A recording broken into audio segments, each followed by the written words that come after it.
my name is Januarie York. I am a poet, author, and writer in Indianapolis, Indiana.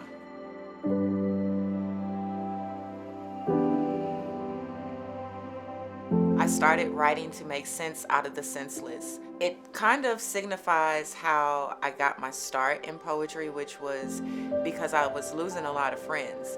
I was about 14 or 15 when my stepbrother got killed. He was shot and killed, and so it was a big news story, and it was rotating on all the channels repeatedly. This was really hard for me to process because I was a teenager and I didn't even know what to do with that grief. I always loved poetry because I always felt like poetry was the one game that did not have any rules. You could write and run on sentences. You didn't have to use capital letters. You didn't have to use punctuation. You could just write. It worked. It worked. I mean, did it stop me from grieving? Of course not. But did it allow me to take the weight off of my shoulders of feeling like I'm holding it all in and I'm getting ready to burst and I have nobody to talk to, I have nowhere to go, nobody to turn to? Who understands? Who wants to listen? Nobody? The page listened.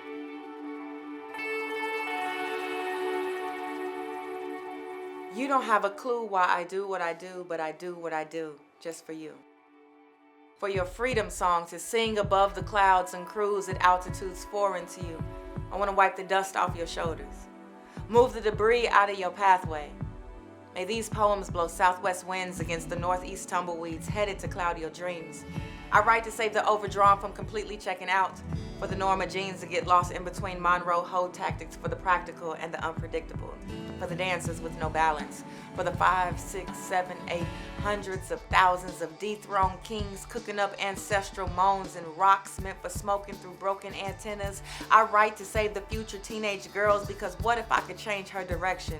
Writing with the blood of the neglected, writing through the stifled sinuses of the rejected. I am unprotected like a fertile to a ripened womb, tight and pregnant, holding capitalized secrets in lowercase print. It was a cold night in December when I saw a halo. It was hanging over a ballpoint pen. Poetry is my walk-in closet. Kick your feet up in my den of lyrical equity.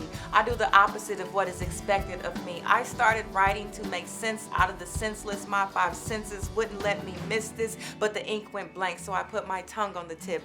And because I am a poet, I ain't been right ever since.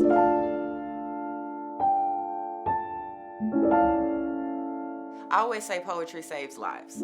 I wholeheartedly believe that because I believe that it has saved my life. It definitely assisted me in my teen years with grieving and just going through growing pains. But as a young adult, I really got to a point where I was suicidal. I had been writing poetry, but I just hated my life. There's no other way to put it. I hated my life. And that night that I contemplated the knife or the pills, I chose my notebook. I know I picked that pen up and I wrote exactly what was on my heart. And I closed the book and I cried a little bit, and I'm still here today.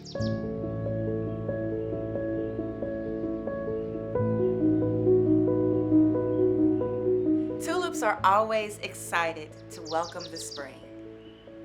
They push past the final frost, delicately brushing human peripherals with a glimpse of what's to come. It's the equinox of rebirth.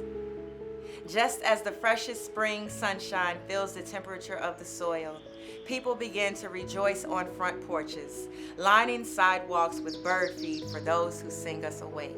Tulip leaves burst through hopeful mid-March grounds like protective pillars, leaving just enough fragrance to signal their arrival.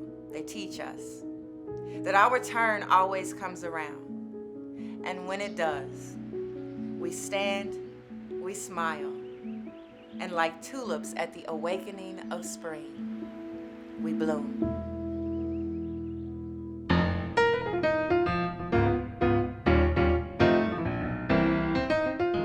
My inspiration comes from Zora Neale Hurston, I have the amazing collection of her books. I love how she wrote because she taught me how to write as I am. And so I always gravitated to books that I could see, that made me feel like I could experience them. So I gravitate towards people, writers and beyond, who make me feel like I'm having an experience. I want to inspire people with my art and with my words to know that what you feel is okay. I want everybody to feel like I'm talking to them individually, and that they can take something from that helps bring them closer to what the human experience is, and how alike and how different it is for everybody, and how everybody in this room, no matter what our differences are, deserves the respect of having a human experience and deserves love in the human experience. So that's what I want from my poetry.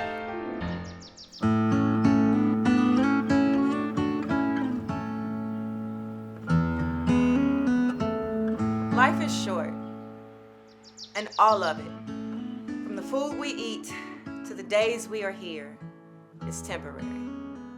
The only permanent is death. Love as best as you can, and when you think you're great at it, love better. But know that it starts with yourself. You will never get someone to love you out of your personal demons, and you'll never love anyone well as long as those demons are with you. But it's all temporary. Get rid of it. Seek healing, growth, change, evolution, personal revolution. And then love the next person, or the one who sticks around through it all, as though you might not be able to love past the next second. January.